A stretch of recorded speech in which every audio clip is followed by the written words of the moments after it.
குடதிசை முடியை வைத்து குணதிசை பாதம் நீட்டி வடதிசை பின்பு காட்டி தென்திசை நங்கை நோக்கின்னு இருக்கணும், தென்திசை இலங்கை நோக்கின்னு பண்ணிட்டார் அப்படின்னாராம். நங்கைனா ஆண்டாள், பரிபூர்ணமான அழகுடையவள்.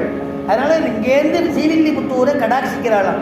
ஏன்னா அவதார ஸ்லோகத்தையே பார்க்குறோமே, வந்தே ஸ்ரீ ரங்கநாயகின்னு அவதாரம். இந்த ரங்கநாயகி தான் ஆண்டாளாக அவதரிச்சுட்டாளோ அப்படின்னு சொல்லும்படியா தென்திசை இலங்கை நோக்கி அப்படின்னார்.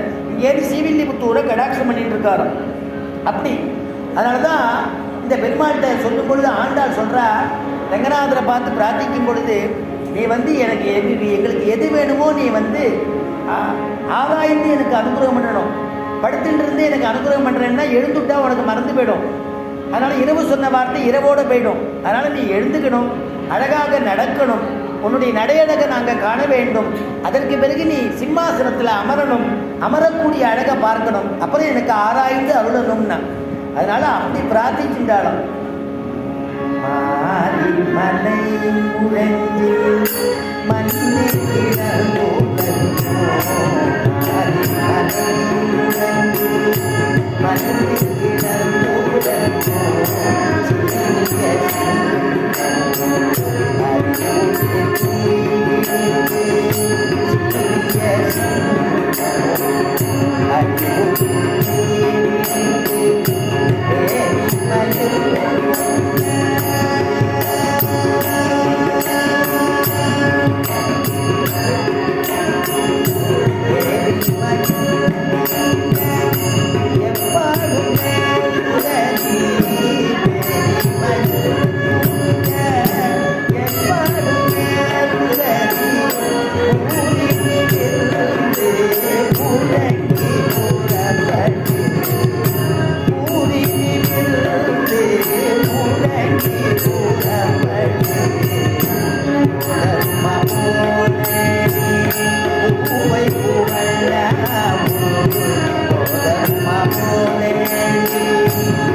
பகவானுடையதான நடையழகை பார்க்கணும், நீர் சிம்மாசனத்தில் அமரணும், நான் வந்திருக்கிற காரியத்தை சொல்லணும்னு பிரார்த்திக்கணும் நம்மக்கிட்ட சொன்னான், நமக்கு சொல்லிக் கொடுத்தா ஆண்டாள். அப்படிப்பட்டதான ஆண்டாள் அற்புதமாக அவதாரம் பண்ணினாள். ஆண்டாள் அவதாரம் பண்ணினு குழந்தை நாளொரு மேனியும் பொழுதுல வண்ணமா வளர்ந்துட்டு இருந்தாள். அப்படி வெற்றி சித்தர் பட்டரவிதான்னு சொல்லக்கூடிய வெற்றி சித்தர் அழகாக அழைச்சிட்டு போகிறாராம். அந்த தோட்டத்துக்கு போய் புஷ்பம் கிரகிக்கிறது, புஷ்பத்திலேருந்து துளசி மாலை கட்டுறது, கூட இருந்து இந்த பொண்ணு கட்டி தருவலாம், அழகாக கட்டி தந்து எல்லாம் பண்ணி கொடுப்பாளாம். அந்த குழந்தை ஆண்டாள் சின்ன வயசுலேயே மணவாள மாமணிகள் சொன்னால், பிஞ்சாய் பழுத்தாளை ஆண்டாளைன்னு. எப்படியானது துளசி கீழிருந்து பூமியிலேருந்து அது உற்பத்தி ஆகும் பொழுதே சந்தனத்தோட கந்தத்தோட ஒரு வாசனையோட எப்படி அந்த துளசி புஷ்பிக்குமோ அதே போல இங்கே என்னன்னா ஆண்டாள் அப்படி மனத்தோடு அவதரிக்கிறாளும், அப்படி நறுமணத்தோடு அவதரிக்கிறாளும். அப்படிப்பட்ட ஆண்டாள்னா அந்த ஆண்டாள் இப்படி அவதரித்து விஷ்ணுத்தரோட விஷயத்தை சொல்லிக் கொடுப்பார். ஸ்ரீமத் பாகவதம், ஸ்ரீ விஷ்ணு புராணம் இதெல்லாம் ஸ்லோகத்தெல்லாம் சொல்லி கதையெல்லாம் சொல்லி அந்த குழந்தையை சொல்லி வளர்ப்பாளாம். உடனே அந்த குழந்தை ஆண்டாள் கேட்டால் 5 வயது குழந்தை கேட்குறா, பாலகையாக இருக்கக்கூடிய அந்த பாலை கேட்குறா, அந்த கிருஷ்ணன் எங்கப்பா பிறந்தார், கிருஷ்ணன் எப்படி பிறந்தார் அதெல்லாம் சொல்லுங்கோளேன்னு. அதனால் ஸ்ரீமத் பாகவதத்தினுடைய தசமஸ்கந்தத்திலேருந்து விடயத்தை சொல்கிறாராம் விட்டு சித்தர் அந்த குழந்தைக்கு புரியும்படியாக. தேவக்யாம் தேவரூபிண்யாம்